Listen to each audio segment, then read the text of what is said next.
interview with Miss Sri Usha. நம்ம கூட இருக்க கெஸ்ட் யாருன்னு பாத்தீங்கன்னா இவர் ஒரு ப்ரொடியூசர், டைரக்டர் கம் ஆக்டர். பாத்தீங்கன்னா கண்டிப்பா கண்டுபிடிச்சிருப்பீங்க, அவங்க சசிகுமார் சார் தான். ஆனா இவர்கிட்ட நிறைய क्वेश्चंस கேட்கறதுக்கு முன்னாடி கண்டிப்பா உங்களுக்கு நான் பொங்கல் விஷயம் சொல்லி ஆகணும். I wish you all a happy Pongal.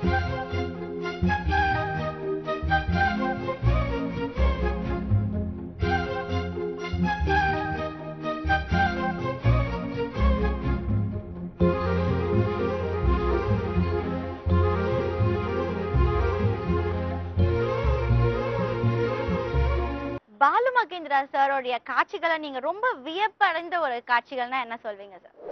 எல்லா சீனும் தான். அவர் நடித்தது எனக்கு பிரமிப்பாக தான் இருந்தது. ஏன்னா பாலு மகேந்திரா சார் இது வரைக்கும் ஒரு டேரக்டராக தான் பார்த்துருக்கோம். நடித்து ஸ்க்ரீனில் பார்க்குறது தான் எல்லாருக்கும் முதல் தடவை, எனக்கும் அது முதல் தடவை. ஸோ நான் பிரமிப்பாக தான் எல்லா சீனும் நான் பார்த்தேன். அவர் நடித்த ஃபர்ஸ்ட்லேருந்து கடைசி வர வரைக்கும் நான் பிரமிப்பாக தான் பார்த்துட்டேன்.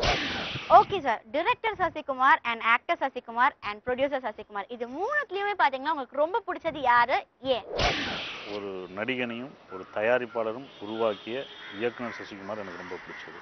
ஸோ இவங்க இயக்குனர் சசிகுமார் இல்லாட்டியும் நான் நடிச்சிருக்கவே மாட்டேன். இப்படி நடித்து இவ்வளோ படங்கள் நான் பண்ணியிருக்க மாட்டேன், தயாரிப்பாளரும் ஆயிருக்க மாட்டேன். ஸோ அதனால் இயக்குனர் இவங்களை அறிமுகப்படுத்தின இயக்குனர் சசிகுமாரை எனக்கு பிடிச்சது.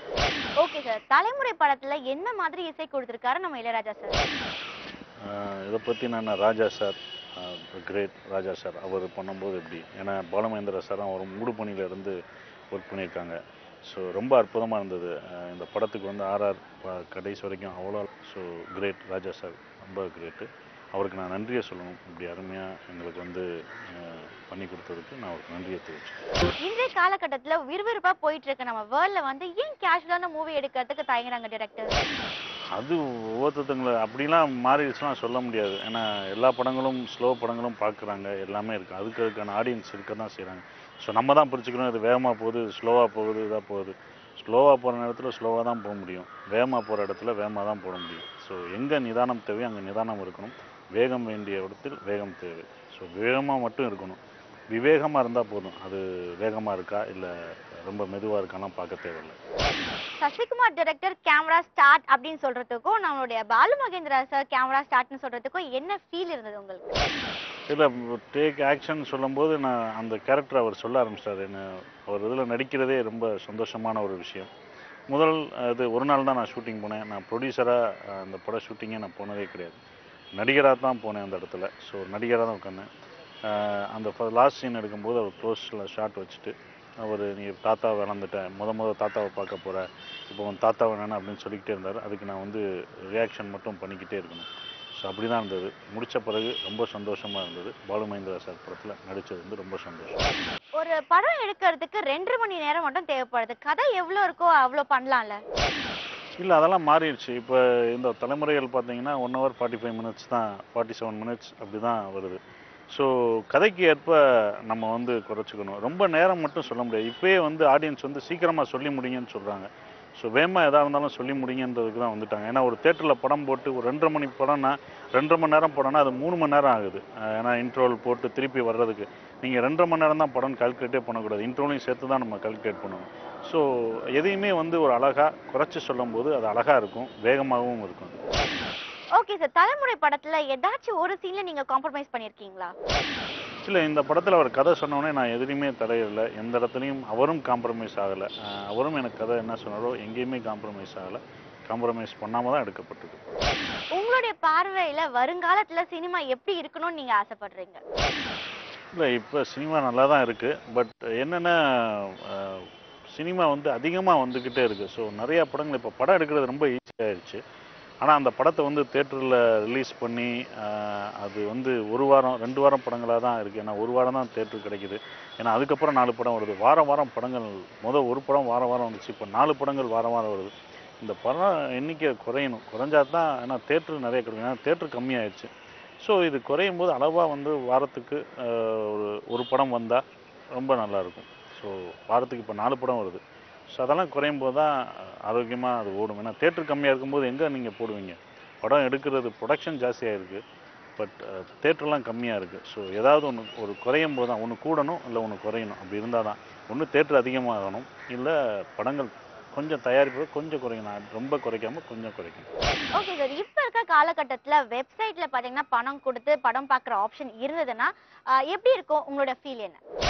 இல்லை, அது ஒவ்வொருத்தவங்க ஆப்ஷன். பட் தேட்டரில் பார்க்குற ஒரு ஃபீலிங் ஒன்று இருக்குது. அது தனி இது. ஆடியன்ஸோட தேட்டரில் பார்க்குறது இருக்குது பார்த்தீங்களா, அதுதான் சினிமாக்கான ஒரு விஷயம். அது எப்போதும் இருக்கணும். வெப்சைட்டில் போடுறோம் அதெல்லாம் ஓகே, பட் ஆனால் தேட்டர்லேயும் நீங்கள் போடணும். தேட்டரில் நீங்கள் திரையரங்கில் பார்க்கும்போது, அது ஆடியன்ஸோட பார்க்கும்போது, அப்போ தான் நீங்கள் ஒரு ஃபிலிமை வந்து என்ஜாய் பண்ண முடியும். ஒரு படத்தை என்ஜாய் பண்ணி பார்க்குற ஒரு விஷயம், அது உணர்வோடு சம்மந்தப்பட்ட ஒரு விஷயம். ஸோ அந்த தேட்டர் இருக்கும்போது தான் அதை பார்க்குறது நல்லாயிருக்கும்.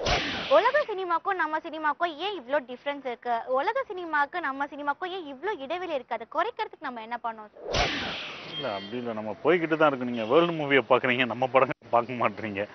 ஆக்சுவலாக தலைமுறைகள் அவர் எனக்கு கதை சொல்லி முடிச்ச புறமே சொன்னார்.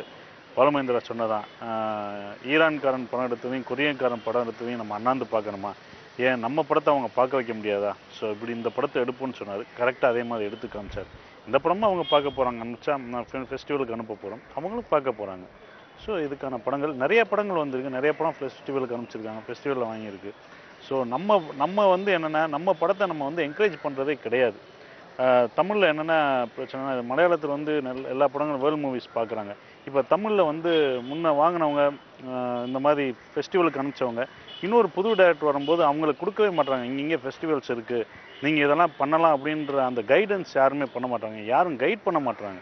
அதுதான் இங்கே ஒரு பிரச்சனை. இல்லாட்டி நம்ம படங்கள், எல்லா படமும் நம்ம எடுத்த நல்ல படங்கள் எல்லாமே ஃபிலிம் ஃபெஸ்டிவலில் கலந்துருக்கும், வெற்றி பெற்றிருக்கும். இது மலையாளத்தில் உண்டு, கர்நாடகாவில் உண்டு. அதனால தான் அவங்க ஃபெஸ்டிவலில் அவ்வளோ கலந்துக்கிறாங்க. அங்கே ஒரு படம் நல்ல படம் அப்படின்னு தெரிஞ்சால், அதோட அதுக்கு முன்னாடி போன முந்தைய படங்கள் ஃபிலிம் ஃபெஸ்டிவலில் போனால் அந்த டைரக்டர் வந்து அந்த புதுசாக வந்திருக்க டைரக்டர்கிட்ட கொடுப்பாரு, இதெல்லாம் ஃபெஸ்டிவல் இருக்குது, நீங்கள் பாருங்கள், நீங்கள் பார்த்து இது பண்ணான்னு சொல்லுவார். ஆனால் இங்கே யாருமே கிடையாது, யாருமே பண்ண மாட்டாங்க.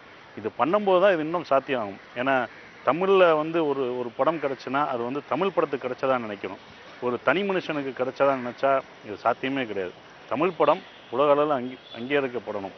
அது அங்கீகரிச்சுக்கிட்டு தான் இருக்காங்க. நாம் இன்னும் கொஞ்சம் போய் சேரல, அது சேர்ந்துருவோம். தலைமுறை படத்துல நீங்க ஒரு ப்ரொடியூசரா வந்துட்டு பாலு மகேந்திரா சார் சொன்ன கதையில ஏதாச்சும் ஒரு மாற்றம் வேணும்னு நினைச்சீங்களா நீங்க?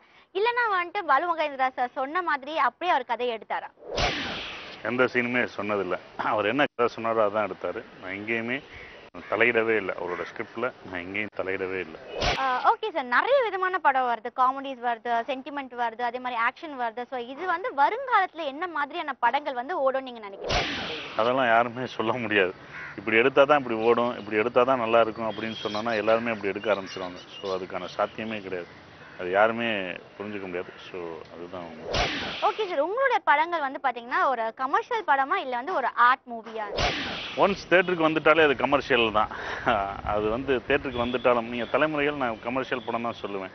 யதார்த்தமான ஒரு கமர்ஷியல் படம், யதார்த்த படம். நான் வந்து தேட்டருக்கு என்னைக்கு ஒரு கமர்ஷியல் டேக்ஸ் கட்ட ஆரம்பிச்சிட்டோனோ, கமர்ஷியல் டேக்ஸ் வாங்கிச்சோ, அன்னைக்கே வந்து அது கமர்ஷியல் படம் ஆயிடுது. தேட்டருக்கு வந்துட்டாலே அது கமர்ஷியல் படம் தான்.